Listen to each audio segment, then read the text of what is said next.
Halo teman-teman sekalian, kembali lagi di kanal Safar Nurhan. Saya akan membahas kembali mengenai 2024 Bangki Kepulauan terancam bubar.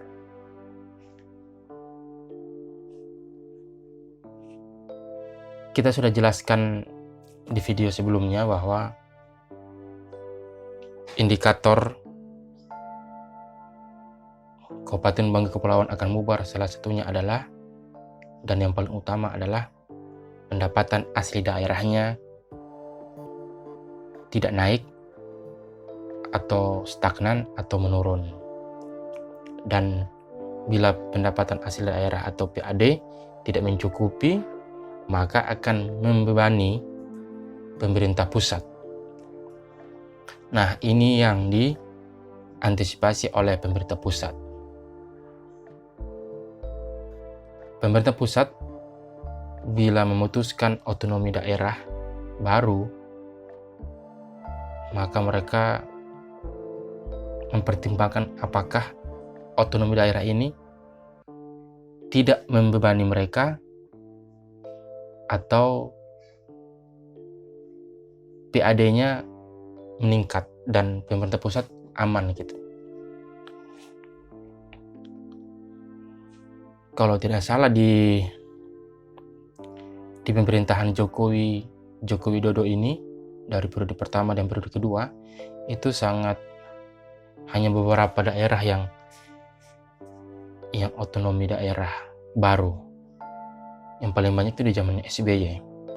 Sebenarnya kabupaten ini tidak serta-merta ada ya, pasti punya landasan hukum itu.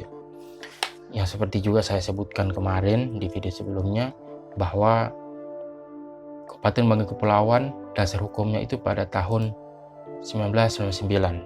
Undang-Undang Nomor 51 tahun 1999. Pada saat tahun itu bukan saja hanya Bangki Kepulauan yang dimekarkan, tetapi juga ada dua kabupaten lain seperti Kabupaten Buol dan Kabupaten Morowali.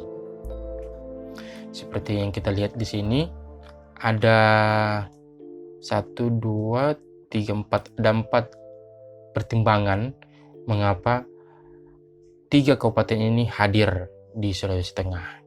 Undang-Undang Republik Indonesia Nomor 51 tahun 1999 tentang pembentukan Kabupaten Buol, Kabupaten Morowali, dan Kabupaten Bangki Kepulauan. Dengan rahmat Tuhan Yang Maha Esa, Presiden Republik Indonesia menimbang A. Bahwa berhubung dengan perkembangan dan kemajuan Provinsi Sulawesi Tengah pada umumnya, serta Kabupaten Buol Toli-Toli, Kabupaten Poso, dan Kabupaten Banggai pada khususnya, dan adanya aspirasi yang berkembang dalam masyarakat, dipandang perlu meningkatkan penyelenggaraan pemerintahan, pelaksanaan pembangunan, dan pembinaan kemasyarakatan guna menjamin perkembangan dan kemajuan dimaksud pada masa mendatang. B. Bahwa sehubung dengan hal tersebut di atas dan memperhatikan perkembangan jumlah penduduk, luas wilayah, potensi ekonomi, sosial budaya, sosial politik, dan meningkatnya beban tugas serta volume kerja di bidang penyelenggaraan pemerintahan, pembangunan, dan kemasyarakatan di Kabupaten Buol Toli-Toli, Kabupaten Poso, dan Kabupaten Banggai, dipandang perlu membentuk Kabupaten Buol sebagai pemekaran dari Kabupaten Buol Toli-Toli, Kabupaten Morowali sebagai pemekaran dari Kabupaten Poso, dan Kabupaten Bangki Kepulauan sebagai pemekaran dari Kabupaten Banggai. C. Bahwa pembentukan Kabupaten Buol, Kabupaten Morowali, dan pembentukan Kabupaten Bangki Kepulauan akan dapat mendorong peningkatan pelayanan di bidang pemerintahan, pembangunan, dan kemasyarakatan, serta memberikan kemampuan dalam pemanfaatan potensi daerah untuk menyelenggarakan otonomi daerah. Tekanannya otonomi daerah. Kalau otonomi daerah seharusnya dia bisa mendiri, bisa berdikari, dan tidak membebani pusat. Dalam artian daerah tersebut harus memaksimalkan potensi daerah untuk menghasilkan pendapatan asal daerah yang baik, yang banyak, untuk sosial budaya, untuk politik yang baik, terus pemerintahan yang bersih, pembangunan yang maju. Itulah fungsi otonomi daerah. Bagian D, bahwa sesuai dengan butir A, B, dan C, serta berdasarkan Undang-Undang Nomor 22 Tahun 1999 tentang pemerintahan daerah, pembentukan Kabupaten Buol, Kabupaten Morowali, dan Kabupaten Bangka Kepulauan harus ditetapkan dengan undang-undang. Yang D ini menegaskan bahwa pembentukan 3 kabupaten ini harus berdasarkan undang-undang, tidak saja dibentuk begitu. Untuk apa? Supaya ada dasar hukumnya. Nah, inilah pertimbangan mengapa 3 kabupaten ini dibentuk pada tahun 1999. Jadi misal kalau Banggai Kepulauan akan bubar dan kembali ke kabupaten induk, yaitu Kabupaten Banggai, maka sia-sia 3 atau 4 alasan ini. Padahal tahun 99 itu Kabupaten Banggai itu sudah lumayan maju lah gitu ya, sehingga dimekarlah menjadi Kabupaten Bangka Kepulauan. Selain itu juga ada permintaan dari masyarakat sehingga Kabupaten Bangka Kepulauan hadir. Dan sayang juga ketika Banggai ini bubar, sebab kita tahu bersama di tahun 2007 bulan Februari tanggal 28 itu ada korban dari perpindahan ibu kota dari Banggai ke Salakan. Nah, itu kita bahas sedikit itu titik utama pembahasan ini di pasal 11. Ini kalau wilayah dulu ya, wilayah Kabupaten Banggai dulu sebelum ada Banggai Laut. Ada Kecamatan Banggai, Kecamatan Tikum, Tinangkung, Liang, Bulagi, Buko, dan Kecamatan Lawu, Bangkurung. Bangka Kepulauan tidak ada di sini. Nanti pada tahun berapa gitu baru ada Kecamatan Bokan. Nah, pasal 11 ini. Pada tahun 2007 itu, ketika pada saat itu Irianto Malingong menjadi bupati, dia langsung memindahkan ibu kota dari Banggai ke Salakan. Apa dasar hukumnya? Inilah di pasal 10 dan pasal 11. Gara-gara inilah pada tahun 2007 itu tanggal 28 bulan Februari ada 4 orang yang meninggal karena peluru dari peluru polisi. Terjadi bentrok antara masyarakat dengan polisi. Karena Irianto Malingong pada saat itu sudah tidak lagi berkantor di Kabupaten Banggai. Tidak berkantor lagi di Banggai. Dia langsung pindah ke Salakan. Apa dasarnya ini? Pasal 10. Di poin 3, ibu kota Kabupaten Bangka Kepulauan berkedudukan di Banggai. Nih. Ibu kota Kabupaten Banggai Kepulauan berkedudukan di Banggai. Berkedudukan di Banggai. Oke, ini poin 3 di pasal 10. Tapi ada tetapinya.